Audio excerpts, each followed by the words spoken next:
श्री जगदीश प्रसाद गुप्ता छत्तीसगढ़ शासन में chief engineer के पद से रिटायर होने के बाद श्री द्वारिका महाराज स्मृति न्यास के तत्वाधान में श्री द्वारकाधीश एवं बागेश्वर महादेव मंदिर का वर्ष 2005 में अपने पुत्रों इंजीनियर कुंजन गुप्ता एवं इंजीनियर भुवन गुप्ता के सहयोग से अवंती विहार रायपुर छत्तीसगढ़ में निर्माण करवाया।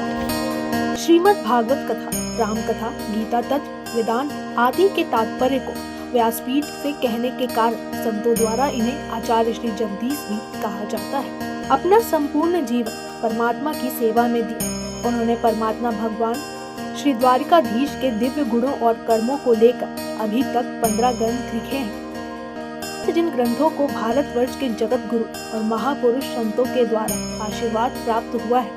अभी कठोपनिषद सरलतम बोध नामक ग्रंथ जो 7 विचारों में लिखा गया है। तीर्थीय विचार परमात्म पर उनका उद्बोधन आप सुन रहे हैं।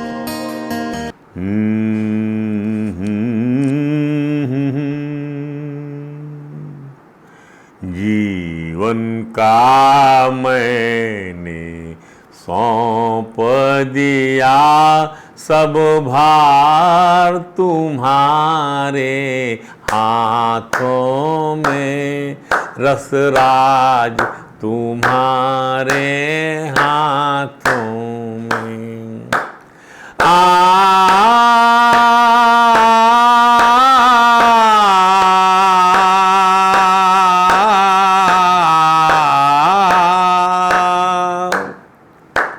हम में और तुम में भेद यही, हम नर हैं तुम नारायण हो। हम में और तुम में भेद यही, हम नर हैं तुम नारायण हो। हम नर हैं तुम नारायण हो।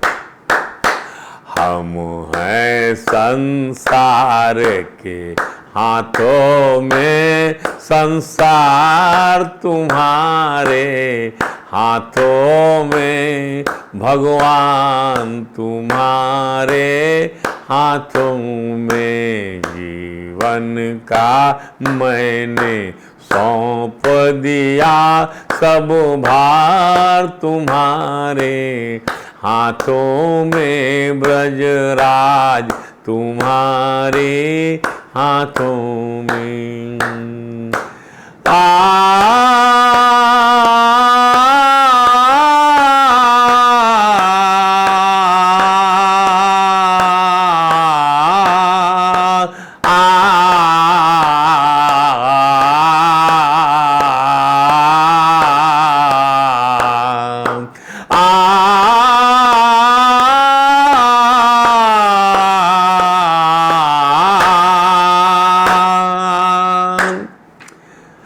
हम तुमको कभी नहीं भजते, तुम हमको कभी नहीं तजते।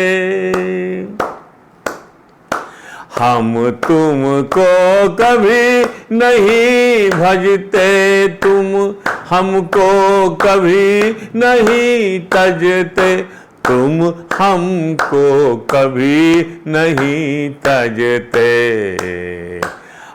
उपकार हमारे हाथों में, उपकार तुम्हारे हाथों में, घनश्याम तुम्हारे हाथों में। जीवन का मैंने सौंप दिया भगवान तुम्हारे हाथों में, भगवान तुम्हारे हाथों में। इस जग में भगवान ऐसे रहे जैसे जल में कमल का फूल रहे। इस जग में भगवान ऐसे रहे जैसे जल में कमल का फूल रहे। जैसे जल में कमल का फूल रहे। उद्धार पतन अब मेरा है, सरकार तुम्हारे हाथों में, रघुनाथ तुम्हारे हाथों में। जीवन का मैंने सौंप दिया सब भार तुम्हारे हाथों में, भगवान तुम्हारे हाथों में।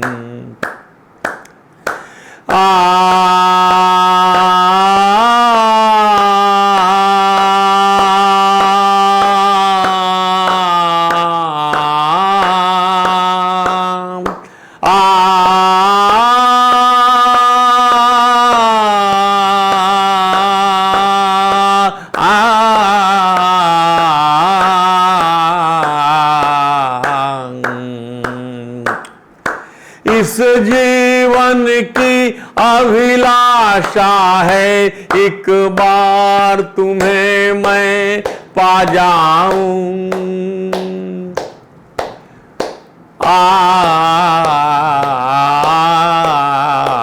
इस जीवन की अभिलाषा है, एक बार तुम्हें मैं पा जाऊं, एक बार तुम्हें मैं पा जाऊं। अब जीत तुम्हारे हाथों में और हार तुम्हारे हाथों में, भगवान तुम्हारे हाथों में, ब्रजराज तुम्हारे हाथों में।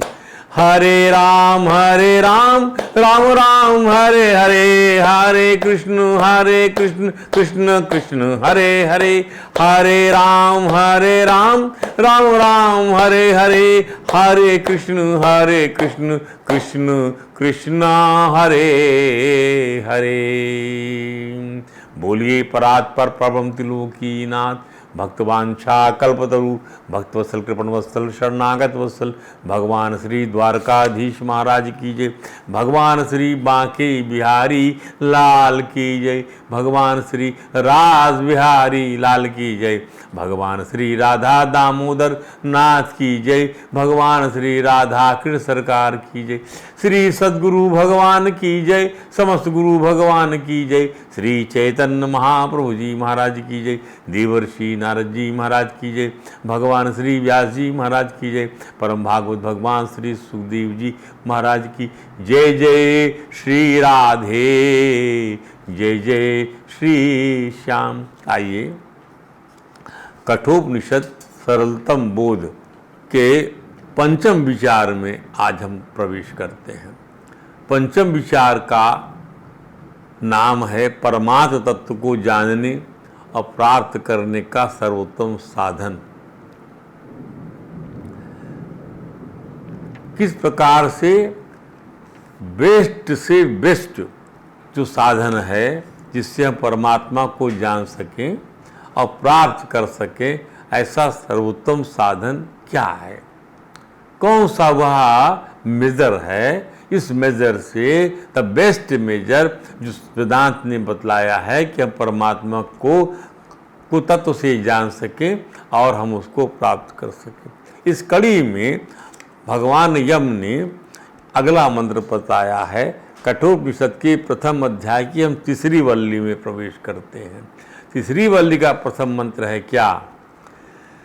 ऋतं पिबन्तौ सुकृतस्य लोके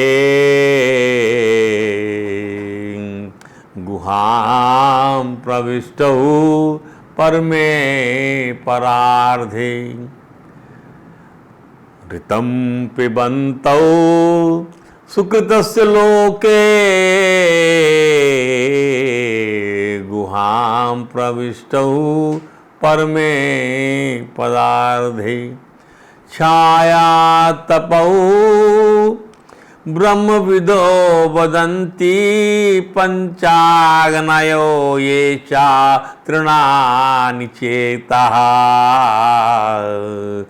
तृणा पंचाग्नयो ये तृणा चिकेताहम।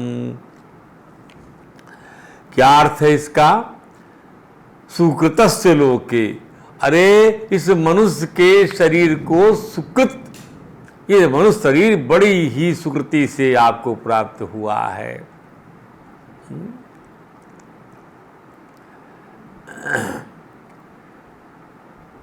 यह दुर्लभो मानुषो देहो देहि नाम क्षण भंगुरा, ये दुर्लभ है मनुष्य देह, पर क्षण भंगुर भी है। पर क्षणार्ध सत्संगा सेव धीर नाम तत्रापि दुर्लभम मन्ये वैकुंठ प्रिय दर्शनः। वैकुंठ प्रिय दर्शनम जो है हम उससे और श्रेष्ठ मानते। मनुष्य के शरीर को दुर्लभ तो कहा, पर इससे दुर्लभतर क्या है? वो वैकुंठ प्रिय अर्थात परमात्मा को प्रिय लगने वाले लोगों का दर्शन। ध्यान दीजिए, परमात्मा को हर कोई प्रिय लगता नहीं है, परमात्मा को प्रिय लगता है ज्ञानी। भगवान ने सबको उदार कहा, पर ज्ञानी को तो आत्मा कहा अपना। गीता में कहा भगवान ने क्या? ज्ञात तेषां ज्ञानी नित्ययुक्तम एक भक्ति विशिष्यते ज्ञानिनो आत्यर्थम अहम सचा में प्रिया। चार प्रकार के भक्त में जो ज्ञानी भक्त है वह मेरी आत्मा है। और सब जितने भी हैं सब उदार हैं, परंतु ज्ञानी तो मेरा आत्मा है, अर्थात उसने मुझसे एक रूपता बना लिया है। ध्यान दीजिए, ये भगवान ने कहा। चार प्रकार के भक्त में जिज्ञासु के ऊपर की श्रेणी है ज्ञानियों की, जहाँ पर गोपियाँ ज्ञानियों की श्रेणी में हैं, जहाँ उद्धव शरीर के ब्रह्म ज्ञानी भी उस परम ज्ञानी के गोपियों के पास जाते हैं। अद्भुत प्रसंग है, कभी अवसर लगेगा इसको भी आपको सुनाएंगे। अब अभी इस पर फिर से आइए। ऋतम पिबंतौ सुकृतस्य लोके, इस मनुष्य शरीर में जो हृदय आकाश है इसमें प्रवेश करके परमात्मा और जीव, आत्मा और जीव और ईश्वर, आत्मा और परमात्मा, जीवात्मा और परमात्मा, ये दोनों के दोनों यहाँ पर रहते हैं। और जो है काय का पान, और उसमें परमात्मा जो है वह दोनों ही इस सुकृत का पान करते हैं।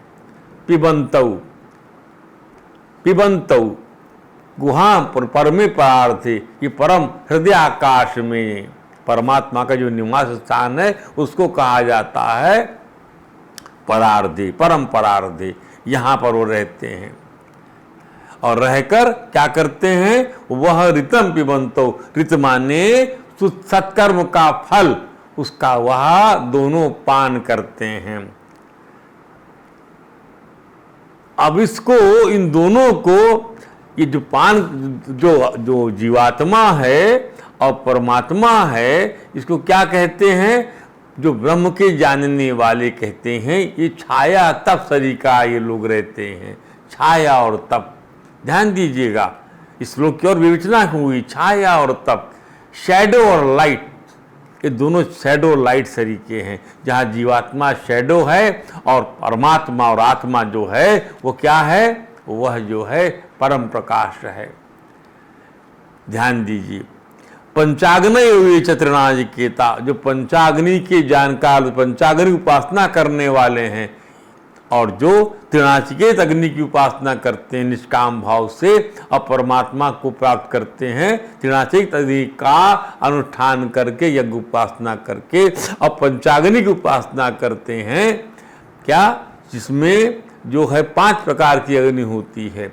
देव अग्नि, मेघ पर्जन्य अग्नि, उसके बाद पृथ्वी अग्नि, पिता अग्नि, माता अग्नि, ये पूरा जो है अग्नि रूप किस प्रकार से, ये तो वास्तव में इसी प्रकार से इन अग्नियों की उपासना इसलिए जरूरी है कि जीवात्मा का जब पुण्य क्षीण हो जाता है स्वर्ग का वास का, तब वापस इसी रास्ते से वो आता है। ध्यान दीजिए, वह जो है मेघ में आता, बाद पानी के सहारे नीचे आता है, पृथ्वी पर आता है, तो वह मेघ अग्नि, और अग्नि क्यों, उसकी ज्वाला होगी, ज्वाला की उसी उपमा है, पूरी आध्यात्मिक उपमा है कि ज्वाला, उसकी चिंगारियाँ, क्या चिंगारी है, क्या ज्वाला है, और क्या उसकी ज्वाला बिजली कड़कती है उस अग्नि की, तो वो ज्वाला है। ध्यान दीजिए, वायु रूप चिंगारियां निकलती हुई उसमें, ऐसी इसकी उपमा चलती है।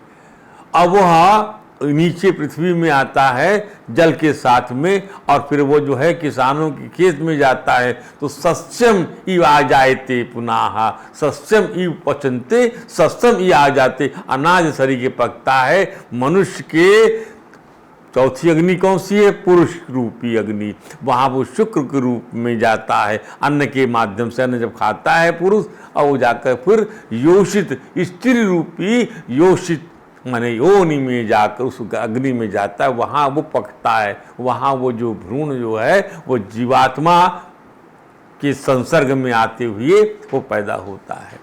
ये भाव से यहाँ पर कहा गया है, इसका बाद में विस्तार होगा, पर अभी आपको समझना है कि इसका अर्थ क्या है कि छाया और तप की भांति कौन, दोनों जीवात्मा परमात्मा, ये दोनों सत्य का पाकर भर भिन्न भिन्न हैं, इसको ये हम समझ। तो जीवात्मा परमात्मा ये दोनों ही सत्य का पान करते, ऋतम पिबंतौ, अर्थात सत्य का पान, सत्य रूपी सत्कर्मों का भोग करते हैं। और दोनों छाया और तप की भांति परस्पर भिन्न। छाया और तप की भिन्नता कैसी है, भिन्नता भी है तो छाया और तप की भांति। अब छाया जो है वह तप की के वजह से, प्रकाश की वजह से छाया का अस्तित्व है। कहीं पर भी प्रकाश होगा तब छाया रहेगी। Shadow will follow only in that very status. The light status will be there, then shadow will follow. Otherwise shadow रह नहीं सकती। तो प्रकाश की सानिध्य में ही छाया का अस्तित्व रहेगा। ध्यान दीजिए, कोई ऑब्स्ट्रक्शन है तभी जो है शैडो बन पा रहा है, और वो ऑब्स्ट्रक्शन हट जाएगा तो शैडो खत्म हो जाएगा। वो ऑब्स्ट्रक्शन ही तो अभी तक हम बता रहे हैं आपको, वो उपाधि नामक ऑब्स्ट्रक्शन है, अहंकार की उपाधि नामक वो ऑब्स्ट्रक्शन है। पाप रूपी जो अवरोध है, दुष्चरित रूपी जो अवरोध है, अशांति रूपी जो अवरोध है, और अनाका और एकाग्रता रूपी जो अवरोध, एकाग्रता जो नहीं है वैसा अवरोध है, शांत अशांत मन रूपी अवरोध है। ये तमाम चीजों की वजह से वह छाया बन जाती है। जीव अपने स्वरूप को भूल जाता है कि वो प्रकाश है, पर वो छाया शरीर का प्रतीत होने लग जाता है। ये समझ, इसी छाया को हमें दूर करना है, इन उपाधियों, इन अवरोधों को मिटाना है, जो उसके साथ, प्रकाश के साथ हमारे संबंध को बनाने वाला जो है एक प्रकार का न रहने वाला ज्ञान है, न रहने वाला तथ्य है। तो इन सत्य को, इस सत्य को ब्रह्म विदों ने उजागर के ब्रह्म विदो विदंती, और उनके साथ ही पंचाग्नि का सेवन करने वाले, तो जो 3 नचिकेत अग्नि वाले हैं वे भी यही सत्य बतलाते हैं। माने उपासक कौन हो गया, एक ब्रह्म का उपासक हो गया, एक पंचाग्नि के उपासक हो गए, जो कि जिसमें पहली उपासना जब करते हैं देव अग्नि की, पंचाग्नि का जो पहला प्रकार है उसमें सूर्य ईंधन है। ध्यान दीजिए, कोई पदार्थ ईंधन नहीं है, सूर्य ईंधन है। ये जीवात्मा के इसको बहुत ढंग से समझाया गया है। हम सुन रहे थे, जैसे आप कहते हैं जब जीवात्मा, जब आपका गंतव्य आ जाता है, प्लेन में आप जब चढ़ते हैं, तो कृपया आप लोग अपनी पेटियां बांध लीजिए। अगला जो है आपका जो प्लेन जो है वह land is about to land at particular station, और आप तो वो अर्थात पुण्य आपका चुक जाता है। जब पुण्य चुक जाता है तो ये जीवात्मा के जाने का और जीवात्मा के आने का जो मार्ग है, इसकी उपासना भी होती है ताकि हम सही मार्ग से आए। सही इसको भी यही तो चीज़ है, ये भी ज्ञान है जो छांदोग्य उपनिषद के अध्याय, छांदोग्य उपनिषद में ये इस प्रकार से आया हुआ है। क्या छांदोग्य उपनिषद में इसको समझाया गया है, किसको, इसी चीज को वहाँ पर लिखा गया है। इसको परब्रह्म का जो निवास स्थान है, हमारा हृदय का अंतस्थल, उसमें जो है परमात्मा अंतर्यामी रूप से प्रविष्ट होकर रहते हैं। यानी छांदोग्य उपनिषद के अध्याय 5 और खंड अध्याय 5 और खंड 3 के दूसरे मंत्र में इसको बताया गया है। क्या कि दोनों ही वहाँ सत्य का पान करते हैं। ये 5 किस्म की अग्नि का जो प्रकार है उसके अंदर में इसको बतलाया गया है, समझाया गया है कि किस प्रकार से यह जीव जो है वह आता है इन 5 अग्नियों की वजह से और उसकी उपासना होती है। अब इसके अलावा ये 5 अग्नि जो उपासना करने वाले हैं, यह जीव का वह मार्ग, जब जीव वहाँ पर अपने पुण्य का भोग कर लेता है सर्वलोक में, जब वापस आता है पृथ्वी लोक के अंदर में, तो किस प्रकार से आता है, इसकी उपासना भी विभिन्न अग्नियों के माध्यम से होती है। ध्यान दीजिए, तो वो लोग भी जो इस अग्नि उपासना करते हैं, ध्यान दीजिए, और जो त्रिनाचिकेत अग्नि के द्वारा भी स्वर्ग प्राप्ति की उपासना करते हैं कि हमको स्वर्ग जाना है, जो कि हमने पहले अध्याय में समझाया था। ये नाचिकेत अग्नि के नाम से ये अग्नि प्रसिद्ध है, उसका भी अलग से वैदिक विधान है। तो इस प्रकार से ये तीन अग्नि, 3 नचिकेत अग्नि को मानने वाले और 5 अग्नियों की उपासना करने वाले, ये लोग भी बताते हैं कि जीवात्मा परमात्मा दोनों ही इस मनुष्य देह में किए हुए सत्कर्मों का फल भोगते हैं और परमात्मा जो है वहाँ पर जो है वह ताप के रूप में है, प्रकाश के रूप में है, और जीवात्मा छाया के रूप में है, और दोनों सत्य का पान करते हैं। इसको समझिए आप। अब भगवान का इसको हृदय में ही क्यों, तो भगवान कपिल ने अपनी माता देवहूति से कहा कि माँ, हृदय ही वह स्थान है जहाँ परमात्मा और जीवात्मा दोनों साथ रहते हैं। क्या कहा उन्होंने, अथ तम सर्वभूतानां हितपद्मेषु कृतालयं श्रुतानुभावं शरणं व्रज भावेन भावनी। माँ, आत्मा, सबकी आत्मा श्रीमन नारायण सभी भूत प्राणियों के हृदय कमल में निवास करते हैं। हृदय कमल पर ही उनका मंदिर है। माँ, अत्यंत भक्ति भाव से उन श्री हरि के चरणों की शरण ग्रहण करो, उनका प्रतिम प्रभाव ही तुम्हें सुनाया गया है, उसी के अनुसार उनकी शरण पकड़ लो। माँ, तो सत्कर्म के फलस्वरूप प्राप्त हुए मनुष्य के हृदय में ही परमात्मा का कृतालय है। सत्कर्म के फलस्वरूप प्राप्त हुए मनुष्य शरीर के हृदय में परमात्मा का कृतालय है, मंदिर है, निवास है, और परमात्मा और जीवात्मा दोनों ही वहीं रहते हैं। परंतु जहाँ जीवात्मा छाया है वहाँ परमात्मा प्रकाश की भांति है। छाया का अस्तित्व प्रकाश से ही तो है, प्रकाश से ही छाया है। ध्यान दीजिए, प्रकाश से ही छाया है, छाया से प्रकाश नहीं है। प्रकाश और छाया भले ही भिन्न हो परंतु अलग नहीं रहते। तो भिन्नता किस दृष्टि से है, भिन्नता केवल समझने की दृष्टि से है।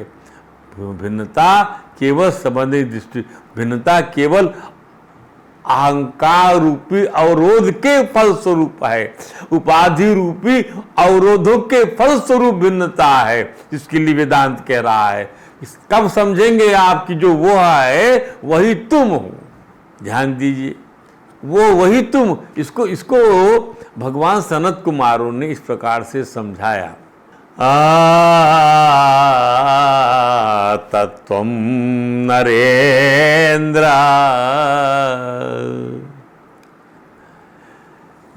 जगतां तस्थ चक्षुषां च देहेन्द्रियासु धिषणात्मभियावृतानां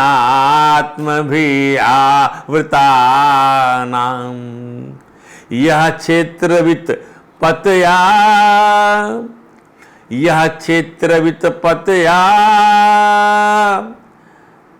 हृदय विश्वगाही प्रत्यक्षकास्ति भगवान तमवेहि सोऽस्मि। हे राजन, चराचर प्राणियों में जो स्थित है तत्त्वम नरेंद्र, हे राजन, जो चराचर प्राणियों में स्थित है और जो देह, इंद्रिय, प्राण और बुद्धि और जो है और अहंकार से आवृत्त है, जो क्षेत्रित पतया और जो है जीवात्मा का स्वामी है, अप्रत्यक्ष का अस्ति और इस हृदय विश्वगावी, इस हृदय में जो है वह चमचमा रहा है, जगमग जगमग हो रहा है। उस भगवान को राजन तम अविश्वस्मि, तुम वही हो, तुम बोलो मैं हूं वही, ऐसा तुम समझो। ये बात समझने की बहुत आवश्यक है, यही वेदांत है। मैं हूं वही तम अवेही, वो कौन कह रहा है? ये गुरु कह रहा, तम अवेही, तुम उसको जानो कि मैं हूं, उस वह जो है वह मैं हूं। तम अवेही स्वस्मि को तत्त्वमसि वाले मंत्र से ऐसे कहा सनत कुमारों ने, भगवान सनत कुमारों ने, जो भागवत और परम तत्व के ज्ञानी हैं। समझने की आवश्यकता है कि जीवात्मा छाया की भांति अल्प प्रकाश अल्पज्ञ है समझने के लिए, और परमात्मा धूप के भांति पूर्ण प्रकाश सर्वज्ञ है। परंतु जीवात्मा में जो कुछ अल्प ज्ञान है वह भी परमात्मा का ही है। छाया में जो छाया का अस्तित्व है वह भी परमात्मा रूपी प्रकाश से है, इसका तात्पर्य है। तो छाया में अल्प प्रकाश है, पूर्ण प्रकाश का रूप धूप को तो होता है, वह भी परमात्मा जैसे छाया में अल्प प्रकाश पूर्ण प्रकाश रूप धूप का ही तो है, वह अल्प प्रकाश धूप का ही है। अवरोध आ गया है। तो ब्रह्म सूत्र के अध्याय 1 पाद 2 सूत्र 11 को उद्धृत करते हुए कहा गया है कि जीवात्मा परमात्मा को ही गुहा में प्रविष्ट बतलाया गया। वहाँ भी ये भगवान श्री कृष्ण द्वैपायन व्यास की वेदांत दर्शन में ब्रह्म सूत्र जो कहते हैं, वहाँ पर भी सारे वेदांतों का सूत्र रूप में निरूपण करते हुए अध्याय 1 के पाद 2 में कि सूत्र 11 में क्या क्या, गुहाम प्रविष्ट आत्मानव ही तद दर्शनात्, गुहाम प्रविष्ट, ये दोनों जो हैं जीव ब्रह्म ही हैं, गुहा में प्रविष्ट होकर रहते हैं।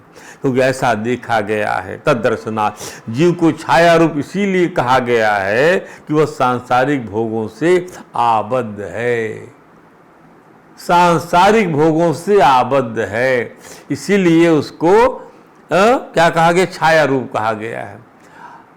और ब्रह्म संसार से मुक्त होने का कारण प्रकाश स्वरूप है।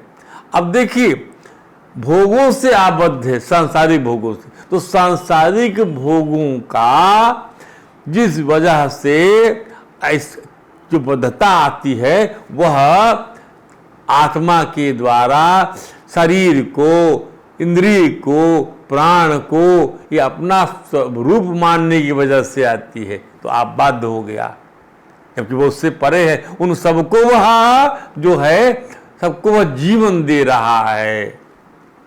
वह मुक्त है, मुक्त होगा वही आपको जीवन दे सकेगा। इसका तात्पर्य मुक्त है वही आपको जीवन देगा, जो प्रकाश है वही आपको जो है आनंद का अनुभव कराएगा। आप छाया स्वतः अपने भोगों की वजह से, अपने अवरोधों की वजह से, छाया स्वयं अपने अज्ञान की वजह से आपने निरूपित कर रखा है, वो छाया बना रखा है आपने, वो बंधन बना रखा है, उसको तोड़ना भी तो आप ही को पड़ेगा। तो ब्रह्म संसार से मुक्त होने, तो आप भी संसार से मुक्त महसूस करने लग जाएंगे। तो नरेंद्र तमवेहि स्वस्मि, तब आप संसार से अपने आप जो मुक्त अनुभव कर निर्लिप्त महसूस करेंगे तो आप प्रकाश रूप भागने लग जाएंगे। भगवान ने गीता में कहा कि मुझको समस्त यज्ञों का, समस्त तपस्याओं का और समस्त लोगों का आप जो है महान ईश्वर माने, सब प्राणियों का आप जो है स्वार्थ रहित दयालु प्रेमी माने। ऐसा जब जान जाए तब आप जो है शांति को प्राप्त होते। शांति माने मेरा ही स्वरूप है। शांति, परम ज्ञान, ये सब परमात्मा का ही स्वरूप है। शांति आपको जो प्राप्त होती है, जो आत्यंतिक शांति है, वो परमात्मा का स्वरूप है। ध्यान दीजिए। तो जितने भी शुभ कर्म किए जाते हैं इस शरीर से, जीव करता है। शरीर, इंद्रियां, मन, बुद्धि, पदार्थ आदि ऐसा मान के ये अपने नहीं है परंतु भगवान के हैं। उनको यदि जीवात्मा अपना मान लेता है कि ये शरीर मेरा है, ये मन मेरा है, ये बुद्धि मेरी है, ये पदार्थ मेरा, तो ये उसकी भूल है। उनको अपना मानकर वह शुभ कर्म करने से, अपना मानकर शुभ कर्म करने से मनुष्य स्वयं उन अकर्मों का भोक्ता बन जाता है। वास्तव में उसका भोक्ता अपना मानने से बन जाता है। अतः भगवान कहते तुम संपूर्ण कर्मों को अपने लिए कभी मत करो, इदन्ना मम, केवल मेरे लिए करो। ऐसा करने से तुम उन कर्म के फलों के भागीदार नहीं बनोगे और तुम्हारा उन कर्मों से संबंध विच्छेद हो जाएगा। और इस प्रकार से जितने वर्ष चाहो जीने की उतने वर्ष इच्छा करो। इसको ईशावास्योपनिषद में भी इस प्रकार से कहा गया है। क्या कि सारी चीज़ें तो परमात्मा की हैं, उसने बना रखी है। आप लोभ करते हो तो कुर्वन्ने वेह कर्माणि जिजीविषे सतम समाहा एवं त्वयि ना अन्यथी त्वस्ति न कर्म लिप्यते नराम। ऐसा जानो कि कुर्वन् वे कुर्वन् वे एव इह कर्माणि, यहाँ जो भी काम करते हो सब परमात्मा के लिए करोगे, तब आप कर्म से लिपायमान नहीं होगे। और 100 वर्ष तक जीने की लालसा रखो, जब उसका मान लिए तो फिर क्या है। ध्यान दीजिए, यही दुर्लभ मनुष्य शरीर है। और अरे अब मैं क्या करूँगा जी कि अब मैं क्या करूँ, नहीं, जब आप विचार क्षेत्र में प्रवेश कर जाते हैं तब ऐसा बोल के देखें, आपको लगेगा कैसा कि अभी और जिए हम परमात्मा के इस रस में और सराबोर हों और हमारी ग्रंथियां खुलें। अपने आप ये भाव आता है। जब ज्ञान की दिशा में आप बढ़ेंगे तब आपको ऐसा लगेगा कि जो है और कुछ समय तक चला जाए ये मामला, और जिए हम। परमात्मा के लिए इच्छा हो गई जीने के लिए, संसार के लिए जीने की इच्छा आपको जब होती है तो केवल आप क्या पाएंगे संसार से, नहीं पा सकते। आत्मा के कारण ही संसार में जीने की इच्छा प्रबल होती है। ध्यान दीजिए। अस्तु परब्रह्म ही समस्त देवता आदि के रूप में प्रकारांतर से सभी यज्ञ एवं तप रूपी श्रेष्ठ कर्मों के भोगने वाले हैं, फिर भी उनका भोक्तापन सर्वथा दोष रहित है। अतः वे भोक्ता होकर भी अभोक्ता ही हैं। परंतु इस मंत्र में तो ऋतम पिबंत आया, अर्थात जीव और परमात्मा दोनों ही कर्म फल के भोक्ता हैं। परंतु संस्कृत के व्याकरणाचार्य वाचस्पति मिश्र ने जीव और ईश्वर के समास को अलग करके बता दिया कि ईश्वर कर्मफल को पीता हुआ नहीं है, माने अपिबन है, नहीं पीते हुए। अपिबन माने पीते हुए कृदंत है, और अपिबन माने नहीं पीते हुए। और जीव पिबन है, पीते हुए, और परमात्मा है अपिबन, नहीं पीते हुए। संस्कृत भाषा में माता पिता दोनों जब बोलना हो तो केवल पितरों से ही काम चलाया जाता है। संस्कृत की भाषा में एक वचन द्विवचन, पिता दो नहीं होता। जहाँ पितरों कहा जाता है वहाँ पर माता के साथ जुड़ा हुआ पिता उसका रूप हो जाता है। पेरेंट्स कहा जाएगा उस चीज़ को, कि पिता दो नहीं होता। ध्यान दीजिए, पिता पितरों पितराहा, माने द्विवचन जब आएगा पिता का तो वो माता के साथ के लिए द्विवचन आएगा, और जितने भी वचन फिर आएंगे सब माता को साथ लेकर आएंगे। ध्यान दीजिए, तो पिता के साथ माता का द्वितीयत्व होता है, परंतु पिता के साथ पिता का द्वितीयत्व नहीं होता। पिता केवल और केवल एक होता है। संस्कृत में पिता के एक वचन, द्विवचन और बहुवचन में क्रमशः पिता, पितरौ तथा पिता बनते हैं। इसका अर्थ हुआ एक पिता, दो पिता और तीन पिता, परंतु दो व्यक्ति को कोई पिता कैसे बोलेगा? तो पिता शब्द का द्विवचन माता के द्वारा होता है, पितरौ, कि यू हैव टू फादर, नहीं, पिता के साथ जो निसंबंध माता का, उस माता को लेकर माता पिता को लेकर पितरौ शब्द बनता है। वाचस्पति मिश्र ने व्याकरण व्यवस्था से स्पष्ट कर दिया कि ये पिबंतौ जो द्विवचन है इसमें एक अपिबन है, एक नहीं पीता हुआ है, एक पिबन है, एक पीता हुआ है। और परमात्मा तो अपिबन है, वह कर्मफल का भोगता नहीं है, और जीवात्मा जो है पिबन है, कर्मफल का भोगता है। माने एक ही परमात्मा जब तक अविद्या के साथ रहता है, एक ही परमात्मा जब तक अविद्या के साथ रहता है, अविद्या रूपी देह से, अविद्या रूपी इंद्रिय से, अविद्या रूपी अहंकार से, और जब अविद्या का नाश हो जाता है, अविद्या से मुक्त हो जाता है, तब वह तो कर्म फल का पान नहीं करता। ध्यान दीजिए, माने इस प्रकार का जो अहंता और ममता रूपी जो तथ्य है उससे वह परे हो जाता है। श्री चैतन्य महाप्रभु ने ना तो उपनिषद की व्याख्या की, इन हरे राम हरे कृष्ण मिशन का के जो प्रणेता हैं, फाउंडर जो हैं, वो यही हैं। आज उनकी ही स्मृति में मायापुर में विश्व का सबसे बड़ा मंदिर बनाया जा रहा है, विश्व का सबसे बड़ा, जिसके लिए कहते हैं जो हेनरी फोर्ड के भतीजे ने 250 करोड़ डॉलर का जो है दान किया हुआ है, जो नाडिया जिले में वेस्ट बंगाल में बन रहा है। तो ये जो है आज कहाँ चला गया, जो हरे राम हरे कृष्ण का मिशन जो है, इसी प्रभुपाद जी महाराज के साथ में वो यहाँ पर आए हुए थे पूर्ण। तो ब्रह्म सूत्र की व्याख्या नहीं किया, और न इनकी व्याख्या बिना, तो उनका कहना ये है चैतन्य महाप्रभु ने ना तो कोई उपनिषद की व्याख्या किया, ना ब्रह्म सूत्र की, जबकि इनकी व्याख्या के बिना कोई संप्रदाय नहीं चलता।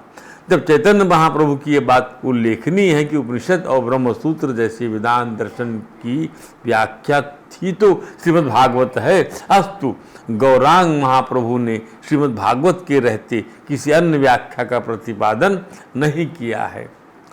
केवल भगवान शंकराचार्य ने ही उपनिषद के एक एक मंत्र, एक एक वाक्य, एक एक पद की व्याख्या की है। अब भगवान शंकराचार्य अपने भाष्य में कहते हैं क्या, छाया तपो जो मंत्र में आया है, ध्यान दीजिए मंत्र में क्या आया है, मंत्र में आया है छाया तपो ब्रह्मविदो वदंती, कि छाया तपो इव विलक्षणं संसारित्वा संसारित्वेन। भगवान शंकर ने कहा एक संसारी है, एक असंसारी है। क्या बात है, एक संसारी है, एक असंसारी है, एक दिव्य है, एक साधारण है। तो यह छाया जो है यह प्रतिबिंब है, यह छाया जो है यह प्रतिबिंब है। अंतःकरण जो छाया है वह प्रतिबिंब है, आभास है, वह भोक्ता है। तो बोले फिर पिबंतो यह द्विजन क्यों, यह ऐसे जैसे 10 जने जा रहे हों, उसमें 4 जनों के पास छाता हो और 4 जनों के पास ना हो, तो बोलते सब छाता वाले जा रहे हैं, छत्रिणो यान्ति। अब राजा के पास 7-10 आदमी जा रहे हों तो बोलते राजा गच्छति, राजा जा रहा है, ऐसा। तो एक का ग्रहण होने से राजा का ग्रहण होता है, उसके सिपाहियों का ग्रहण भी हो जाता है। यहाँ संसारी और संसारी दोनों आत्माओं का वर्णन है। देह में मैं करके बैठ गया तो संसार की वस्तु में मेरा करके बैठ गया। जो अंतःकरण में आभास है चैतन्य का, कर्तापन भोक्तापन किसमें रहता है, उसी को मैं करके बैठ गया, वह तो केवल परछाई रह गया। और शुद्ध जो चैतन्य स्वरूप है, अंतःकरण उसमें आभास को जो अपना स्वरूप नहीं मानता, जो मैं मेरा की प्रच्छन्नता से रहित संसारी है, ध्यान दीजिए, वह परमात्मा अभोक्ता है। उसको हमने कई प्रकार से आपको समझाया है। माने यजन करने योग्य, भगवान श्री कृष्ण ने गीता में यज्ञ कर्म करने की प्रेरणा दी। उनका कहना है क्या यज्ञदान तपः कर्म न त्याज्यं कार्यमेव तत्। यज्ञदान तपः कर्म न त्याज्यं कर्म एव तत्। यज्ञोदानं तपश्चैव यज्ञोदानं तपश्चैव पावनानि मनीषिणाम। ये विचारशील मनुष्यों को पवित्र करने वाले यज्ञ दान और तप। देखिए, कर्म और क्रिया को समझिए, क्या होता है? क्रिया माने क्या और कर्म माने क्या? हम क्रिया होते रहती है और जो है कर्म क्या होता है? कर्म को संबंधी की आवश्यकता यहाँ पर बात करने की होती है कि हमें जो है कर्म का अर्थ क्या है और क्रिया क्रिया क्रिया सब चीज क्रिया है।